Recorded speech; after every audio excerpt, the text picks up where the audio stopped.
Baina, bueno, saiatu ginen, saiakera ez oso ondo joan hasieran, zentratu ginen gehiago herri baten lau hanketan. Herri baten lau hankak oso erraza dira euskera, nortasuna, historia eta zuzenbidea. Euskera hor bat zegoen elkarte bat, Euskan Jatorria, eta hor, bueno, landu ditu hainbat arlo, batez ere jabetzea, zoritxarrez Euskal Filologia antolatu da gure kontra, Iruña Beleia ezagutzen baduzue, konturatuko zarete ze paper betetzen ari den unibertsitatea hor, ez? Hilabetero suntzitzen dute eremu bat, 9.000 metro karatu suntzitu dute Iruña Beleian, ez dutelako nahi agertzea euskarazko testu gehiago hankaz gora ipintzen dutela Mitxelenaren teoria, ezta? Ez dute kontutan hartu nahi euskara balio duela Europako sustratua ulertzeko. Kriston, sortu genuen unibertsitatea, baina gure kontra.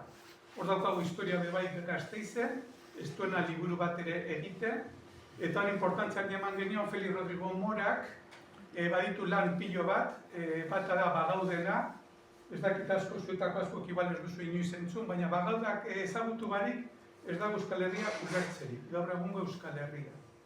Horan oso garrantzitsua da historia, Beriragana badakizue honek izan zuen, ezta? Historia kontrolatzen duena, orainaldia kontrolatzen du, orainaldia kontrolatzen duena, etorkizuna kontrolatzen du.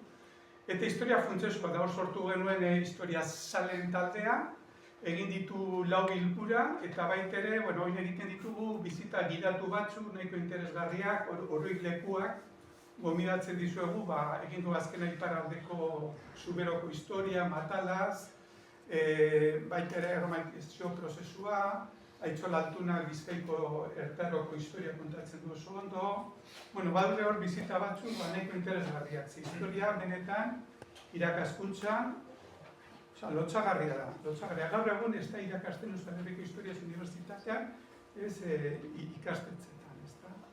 Beste arlo bat oso garrantzitsua zuzenbidea. Zuzenbidea guztiz hartuta daukate, gure Arerioak unibertsitateetan. Foru ez da inoen azaltzen, datorren urtean beteko dira 5 urte Bizkaiko foru berriarena. Egin dugu ikastaro bat edo 2 horri buruz. Datorren urtean badaukagu asmoa 3 liburu argitaratzeko, Bizkaiko foruari buruz, bata Felix Rodrigo Morak lan bikaina egin du. Kontatzen du euskaldunok, Europako imperioa aurre egin diegula, ez? Aurre egin genien erromatarrei, Bagauden bidez, los vagones baskoiak, aurre egin genion Karlomagnoren imperio berriari, Obreagan, hori ezagunagoa da. Aurre egin genien 250 urtez Bisigodoi, Bisigodoak amaieran ez, baina hasieran oso indartsuak ziren, eta 250 urtez mantendu genuen muga, eta, behin edo bitan Iruñerainoen ziren, eta aurre egin genion bai islamismoari. Islamismoa badakizu beste eredu oso desberdina dela, haien negozioa zen emakumeak baitzea penintzula osotik, eta horregatik momentu baten aurre egin behar izan genien, eta beste iparraldeko herriekin, katalanekin, asturiarrekin, eta zimanka zen lehenengo muga jarri zen Duerotik gora ez ibiltzeko gure herriak suntzitzen. Orduan, funtsezkoa da zuzenbidea. Zuzenbidea, forua galdu genuen gauza bakarra eta importantena. Foruekin, bazegoen, ulertzeko forua importantena da foru baimena, pase foral. Pase foral zer da? Gure arbasoek zuzenbidea beti gora zeukaten. Ezaten zuten gainera, etxe bakoitza bere ohiturak, herriak bere lege. Zuzenbidea azten da etxe bakoitza. Bakoitzak eduki behar du bere ohitura, bere bizimodua, bere erabakigunea, gero elkartzen gara, herri bakoitza, gero eskualdea, eta holangoaz beti gora osatzen.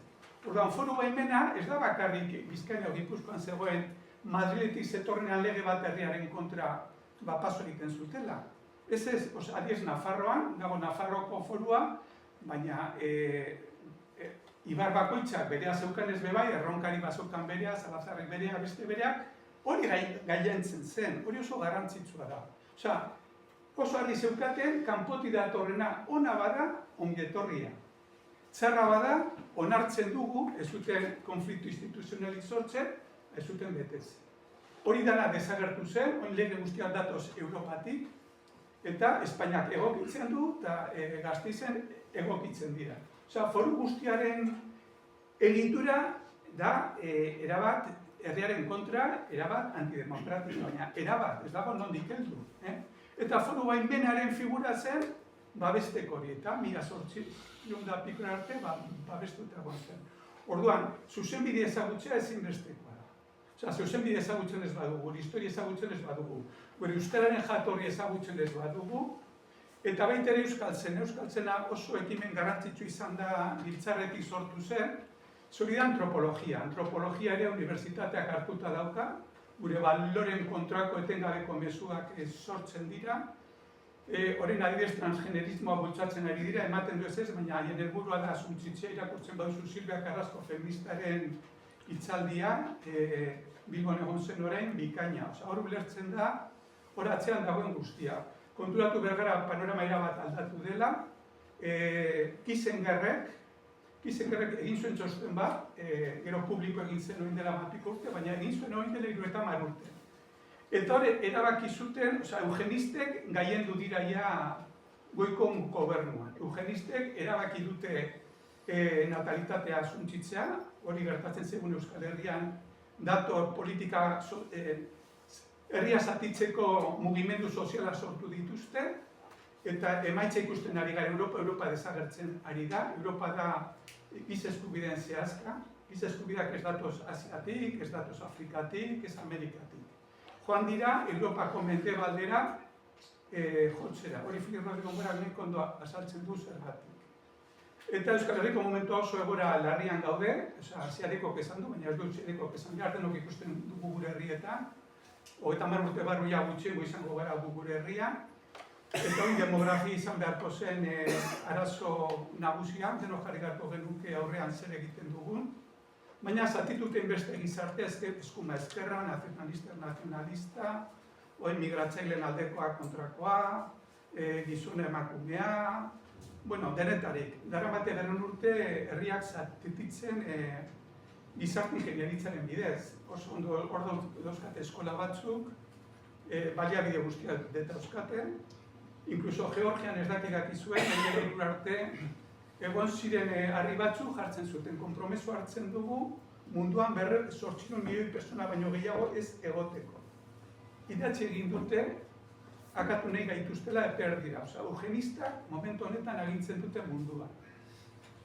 Eta nire ustez euskalgintza nazionalismoa dago oin dela 40 urteko ikuspegiarekin. Eta, Biltzarren saiatu gara denetarik bultzatzen, esan dakoa, historia, zuzenbidea datorren urtean egoitu aurkezpen batzuk 3 liburu hauekin, bigarren izango da Odon Ulibarrena, antropologoa izan zen Banandiarenen ikaslea, oso ondo jaso du foruari buruz jaso behar duguna, benetan Odon Ulibarrenaren lana da, momentu honetan ikustu dut antropologian salduta ez dagoen bakarrenetakoa, edo bintza gauzak lehen bezala bakarrenetakoa. Oso pertsona garrantzitsua da, baduka WhatsAppen arbazuen deia, oso kanal interesgarria, gonbiatzen zituzte parte hartzen. Eta hirugarren liburua Itxola Altuna da historialari erden historiazalea, ez da historiazalea duka webgune bat oso interesgarria, gomendatzen dizuen bebai historiari buruz interes fiskal baduzue, Leoi Navarra, eta egin du bebai oso lan polita bebai foru zarrare ezagutu behar da pizka, foru zarra, foru berria, zuzenbidea funtsezkoa da, hor egituratzen gara, eta funtsezkoa da. Eta benetan, galdetuko egenu jendeari buruz forua zerren, bestea zerren, magu 40 urte, erabateko, sortu zen Eusko Jaurlaritza, jende erdiak esperantza guztiak jarri zituen, beste erdiak ez, laburpena da 40 urte pasa dira, eta ez dugu elikatu gure jende gazteak, gure ere ez, gure historiaz, gure zuzenbideaz, gure euskararen garrantziaz mundu ikuskera oso bat eskaintzen duelako, eta lan handia daukagu. Lan handia daukagu, ze benetan ez dugu ezagutzen, eta ez badugu gure abrazo momentu zaietan nola atera ziren aurrera, nik ezin dugu aurrera zerago. Bale, eskerrik asko, Patxi. Dinoa bezala jarraituko dugu orduan aurrekoagaz, eta aurreko ordenagaz izango litzateke, ekimen buru jabea, ez dauz bakarrik instituzioen partetik edo iraganaren partetik horrela esateko,